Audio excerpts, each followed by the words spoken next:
Hi, this is Muhammad Isa. I'm the author of the book, Chai Karak, A Customer Service Story.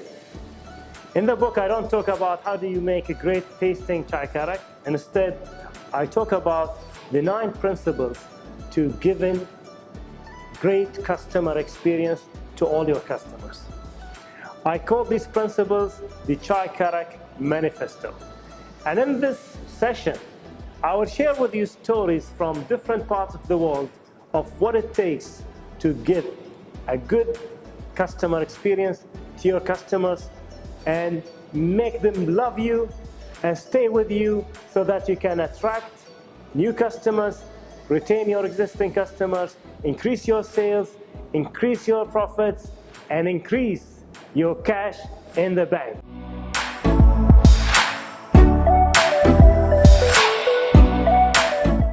Ladies and gentlemen, welcome on board Flight 0001 with service from Bahrain to the world.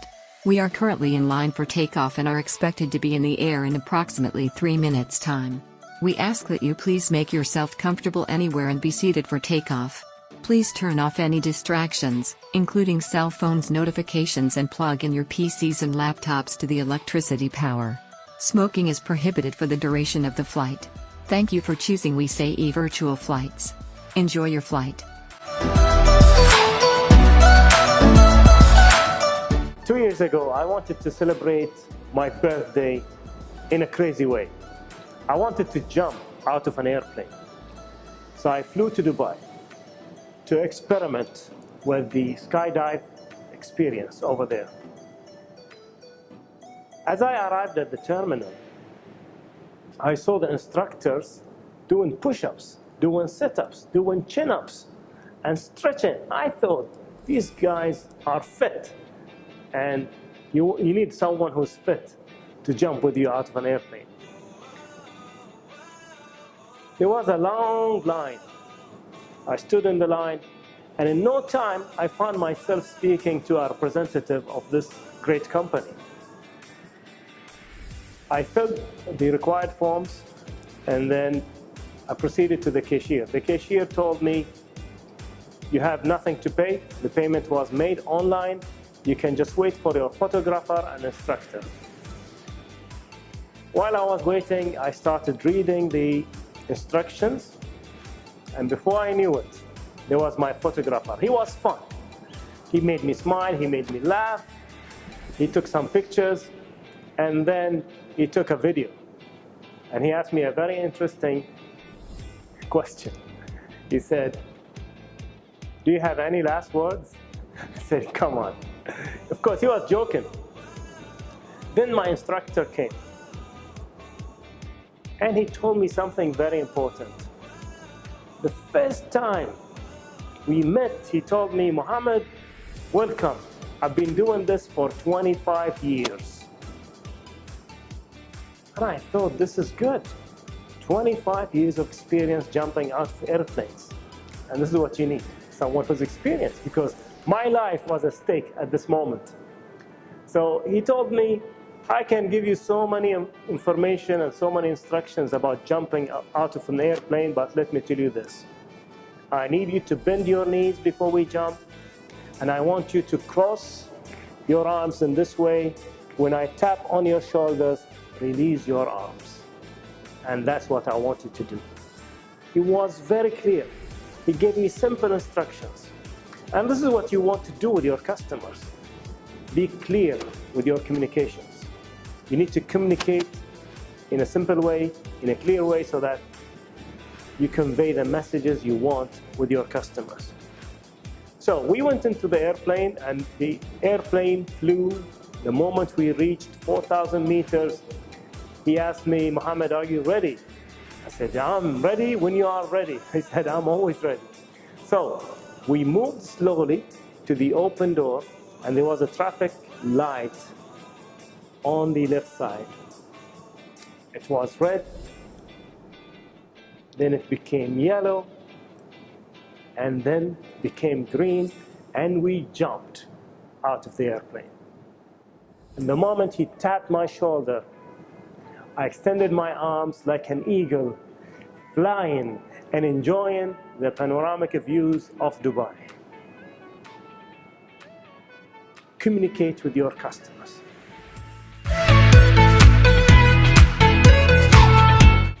In December 2015, I left my corporate job as a chief financial officer, and I focused on my energies on three things: speaking, writing, and traveling. And the best part about traveling, it always comes for free. Because I speak at conferences, and when I speak at conferences, the conference organizers, they pay for my accommodation and flights. So I was invited to speak by a Swiss-based company in Marrakesh, Morocco. And when you receive an invitation to speak in Marrakesh, Morocco, what do you say? Of course you say yes. So I was busy at that time. They booked me in a hotel. They sent me the tickets. I didn't do any research whatsoever on my visit. So when I arrived at Marrakesh International Airport, a representative from the hotel was waiting for me. He had a sign, it had my name, and he took me through the immigration and all the other formalities. We took my luggage, and he escorted me to his 7 Series black BMW car. He opened the door for me and he told me, there is water, there is soft drinks, be at home, treat yourself. And I thought, this is a good experience already. So when I arrived at the hotel, it was a majestic hotel. It's called the La Mamounia Hotel. The place was beautiful. As I entered into the hotel, there were orange trees everywhere, olive trees, palm trees. The place was green. And before I entered, 2 gentlemen opened this large wooden door. They escorted me to the reception. In the reception area, I did not stand. Someone came to me. She made me sit in a private quarter. Unlike other hotels where you need to stand and fill the forms, she made me sit. In no time, someone came with a tray. They gave me rose milk. They gave me dates. They gave me water. And what can I tell you about the dates and the milk? They were so delicious. When we finished the formalities, she said, would you like now to go and see your suite? And I thought, yes, let's go. So she guided me to my suite, and she briefed me about what's inside the suite. It was stunning, all Moroccan art and architecture. And I told her, this must be the best hotel in Marrakesh. She said, I have to correct you, sir. This is the best hotel in Morocco. And wait until you see your bedroom. So we went inside the bedroom. It was beautiful. And she took me to the bathroom. It was amazing. And all these lotions and all these different soaps and so many other things, and the shampoo, they had shampoo for me. And you know, I don't use shampoo. And I thought, I'm really astonished. This is amazing. She said, wait until you see the balcony. And she opened the balcony. And there was the big garden of the hotel. Hectares upon hectares of green trees, olive trees, palm trees, orange trees, and back in the horizon, I could see the Atlas Mountains, and the snow covered them at that time. On the left side, I could see the old city. And for the next 4 days, I had one of the best stays in my life. Because all the staff were friendly, all of the staff smiled all the time, and all of the staff wanted me to have the best time in this hotel.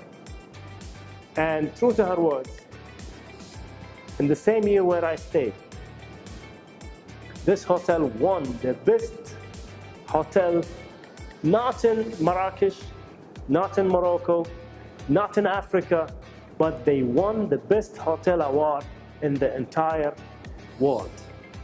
So when you promise your customers, you need to fulfill your promise. If you promise them that they'll have a fantastic experience, you better deliver on your promise. In 2017, I went to Las Vegas, not to gamble, not to do the other things you might be thinking of. I went to Las Vegas for adventure. Because when you go to Las Vegas, you can go and do so many adventures. Go on a hot air balloon ride, go to the Grand Canyon, jump out of a building, zip lining. You can do so many things.